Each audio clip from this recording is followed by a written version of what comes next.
Imagine waking up one morning to discover that a foreign government had named an entire week after you.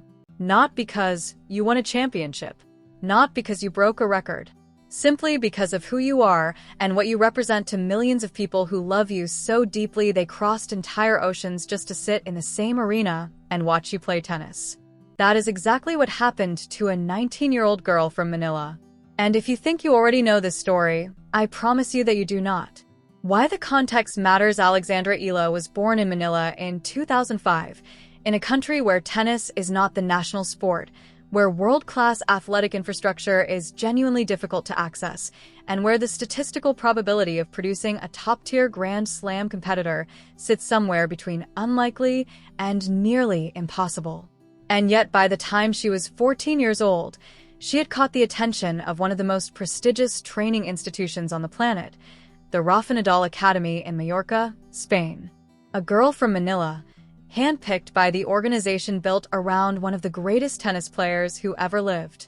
She packed her bags, moved to Spain, and began training alongside some of the most gifted young players in Europe. She absorbed everything: the footwork, the mental discipline, the relentless physical conditioning that defines the Nadal philosophy. Junior Grand Slam titles followed, ITF titles, a ranking that climbed in that steady, unmistakable way that only happens when genuine talent meets an almost obsessive work ethic. Back home in the Philippines, people were paying attention. They were always paying attention. Here is something you genuinely need to understand before the rest of this story makes complete sense. The Philippines is a nation of over 100 million people with a capacity for collective pride that is almost impossible to describe to someone who has not experienced it. When a Filipino succeeds on the world stage, it does not feel like one person's victory. It feels like everyone's victory. Every family watching from a small apartment in Quezon City. Every overseas worker catching highlights on a phone in the middle of a night shift abroad. Every child in a province who has never held a tennis racket in their life. They all feel it personally and deeply, in a way that defies easy explanation. Eala understood this weight. She had been carrying it for years. And she carried it with a quiet grace that makes you stop and genuinely consider what it means to be 19 years old with an entire country's dreams resting on your shoulders. What nobody was prepared for. The Upper Austria Ladies Linz Open is a respectable WTA event. Solid, professional, well-organized, the kind of tournament that typically draws a polite European crowd and produces good tennis in a calm atmosphere. Then the Filipino fan groups started organizing. It began in group chats with hundreds of members, then thousands. Facebook events shared across communities. Coordination threads on social media where fans from different countries started comparing flight prices, mapping transportation routes from Vienna, and pooling information about affordable accommodation near the venue.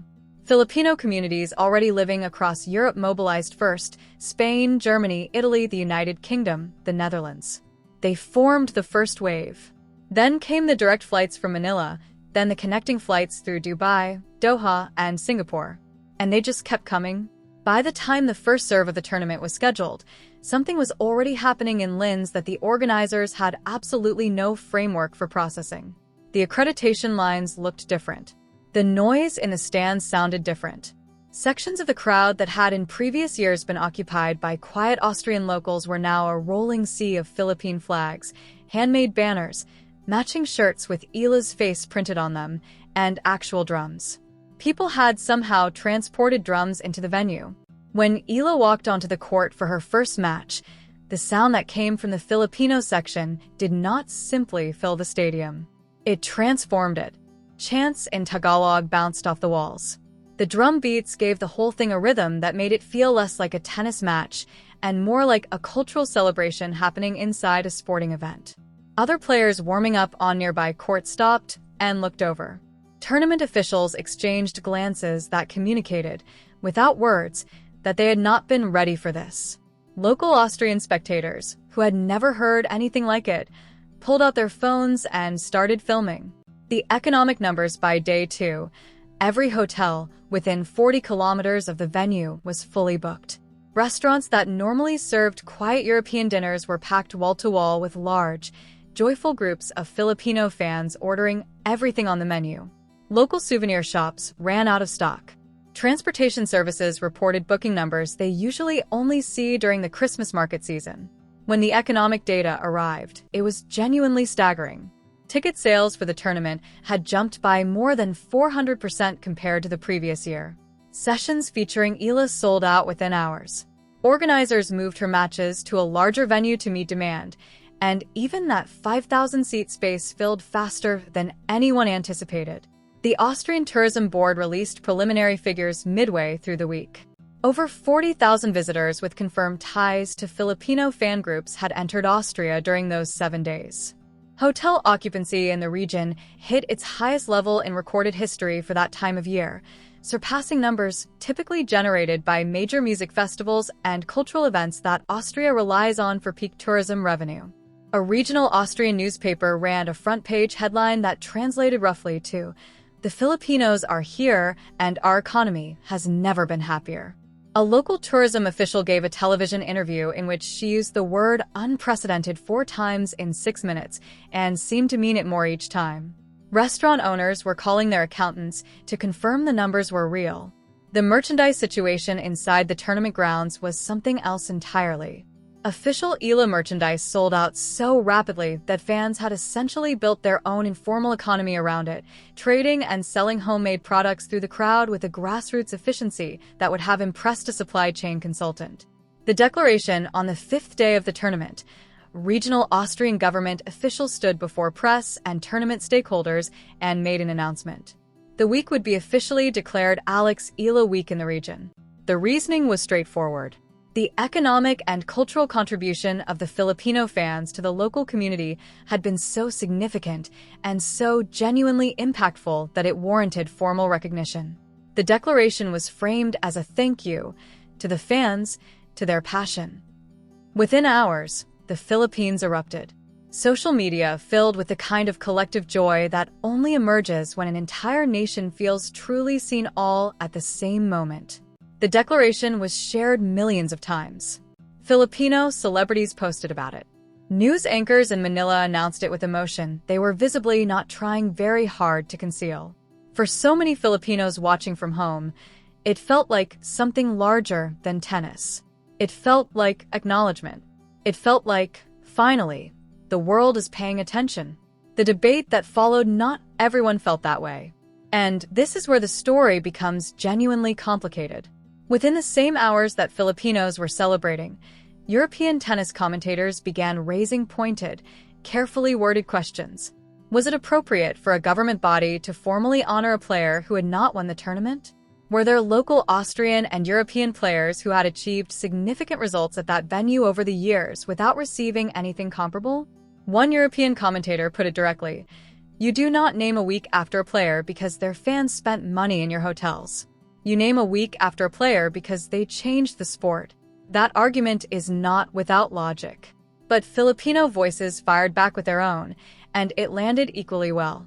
European tennis has a long and well-documented history of celebrating European players with honorary ceremonies, naming rights, and official recognition based on cultural significance rather than purely athletic record. Local heroes across the continent have received formal tributes based on what they mean to their communities, not exclusively their statistics. So, why exactly was a different standard being applied here? That question hung in the air, and the commentators raising the original objections found themselves struggling to answer it cleanly.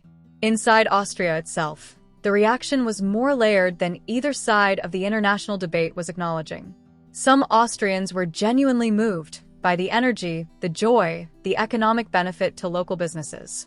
A local Austrian musician was so struck by the sound of Filipino drums echoing through the tournament grounds that he wrote a short composition inspired by it, which accumulated hundreds of thousands of views online. But other Austrian voices expressed something quieter. Not hostility, not resentment, something closer to bewilderment, the feeling of a community that had been briefly overtaken by an energy it had not anticipated and was still working out how to process. One Austrian shopkeeper near the venue gave a local interview that stayed with me longer than almost anything else in this entire story. "It was wonderful for business. But I want to be honest, my town felt different that week. I am still deciding how I feel about all of it." There is something in that honesty that neither the jubilant Filipino posts nor the pointed European commentary quite captured. What Eala said through all of it, the declaration, the debate, the flags and the drums and the sold-out hotels and the economic reports being quietly drafted in government offices, Eala was simply playing tennis. Focused, disciplined, carrying the weight the same way she always has. At her post-match press conference after the declaration was announced, she paused. Not awkwardly, thoughtfully. And then she said, "I am really grateful, but I think this belongs to the fans more than it belongs to me. They are the ones who came. They are the ones who made this happen. I just tried to play good tennis." It was generous. It was measured. It was also, if you were paying close enough attention, a very careful answer from someone who understood precisely how much weight the moment was carrying. What it all actually means, the debate around the declaration continued for days after the tournament ended. A prominent European sports journalist published a full piece arguing that the gesture set a troubling precedent, where economic influence rather than sporting achievement determined the honors a player received. The argument was articulate and worth engaging with seriously. But the question on the other side is equally legitimate. Was this simply a human moment that deserved to be celebrated without being immediately dissected? Did the specific criteria matter? Or did the energy and the connection and the 40,000 people crossing oceans tell its own story? Honestly, both of those questions can be true simultaneously. That is the uncomfortable thing about a story like this. It does not resolve cleanly. There is no moment where one side is entirely right and the other entirely wrong. What you are left with is something messier and more honest than that. A 19-year-old girl from Manila, trained by one of the greatest institutions in the sport, carried to a small Austrian city by the love of 40,000 people, honored in a way no tennis player had been honored before, and then immediately dropped into the middle of a debate about whether she deserved it. And through all of it, she just kept playing tennis. That might actually be the most remarkable part of the whole story. Not the declaration, not the economic numbers, not the flags or the drums or the sold-out hotels.